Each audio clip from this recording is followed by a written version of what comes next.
mop in hand, uniform pressed, head down.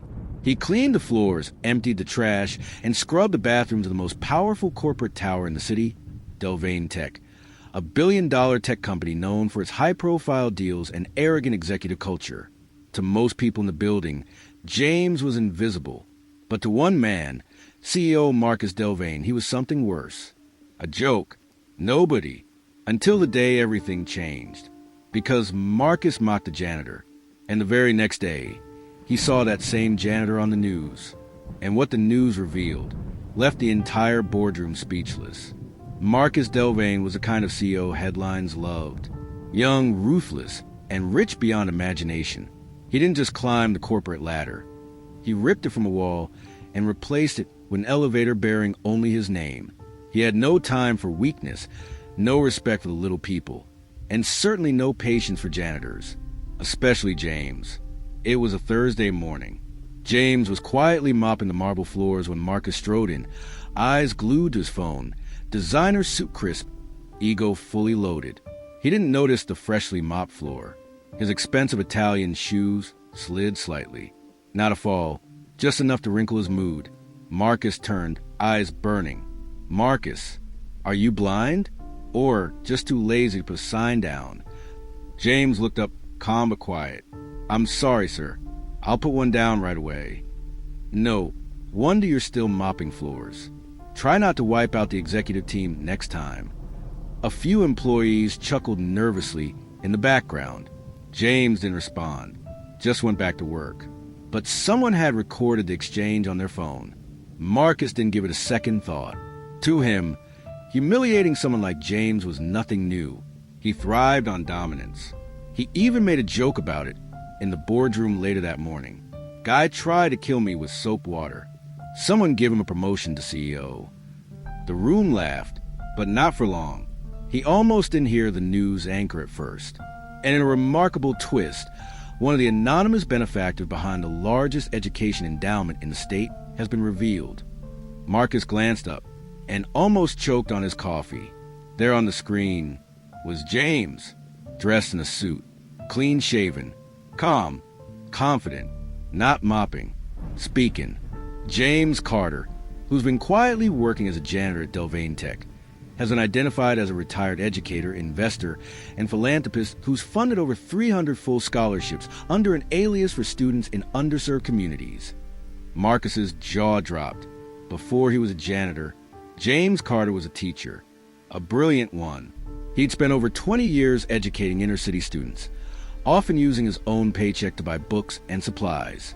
When his wife, Gloria, passed away unexpectedly in 2007, James retired early and quietly invested their joint savings into a small green energy company run by one of his former students.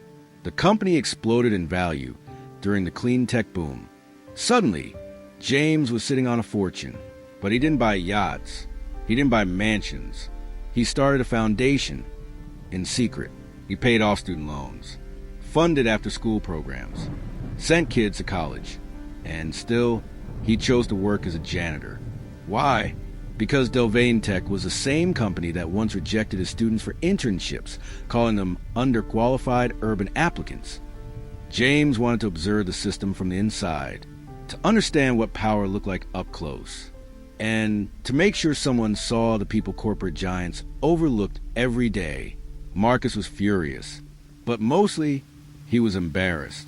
Suddenly, social media was lighting up with the clip of him mocking James, and the news story that followed. Hashtag janitor genius. Hashtag seal clown. Hashtag James Carter for president. In less than 24 hours, James became a national hero. And Marcus? A meme. Marcus's PR director burst into his office. "We need a response. An apology. A donation. Something." "I'm not apologizing to the janitor. He's a millionaire philanthropist and former educator who's now more respected than our entire C-suite." "Yes, you are." Marcus scowled, but he wasn't in control anymore. Not of the narrative, not of the board. To repair the damage, the board invited James to address the company. Marcus sat in the front row, seething, forced to applaud. James stepped up to the microphone. No mop, no uniform, just dignity. Some of you saw me and thought I was nothing. Some of you never saw me at all. That's the problem. We walk past value every day because it doesn't wear a title or a tailored suit. The room was silent, but talent lives everywhere. Greatness starts small, and real leadership isn't about stepping on people. It's about lifting them. Thunderous applause. Marcus didn't clap, but his time was running out. A month later, Marcus was quietly removed as CEO. The board cited reputational risk and lack of alignment with the company's evolving values. James? He was offered a consulting role to help revamp Delvane Tech's community outreach and internship program. He declined. Instead, he donated $2 million to a tech training center for low-income youth. When asked why, he smiled and said, "I'd rather build future SEALs than become one." James Carter didn't need revenge. He didn't need a title. He didn't need to humiliate anyone in return. He simply reminded the world that power and purpose don't always wear a suit, and that sometimes the janitor sweeping the floor is the wisest man in the building. Never underestimate the quiet ones. They just might be changing the world in silence. Like this video if you believe respect is earned, not bought. Subscribe for more powerful, true inspired stories. Comment below. Has someone ever underestimated you?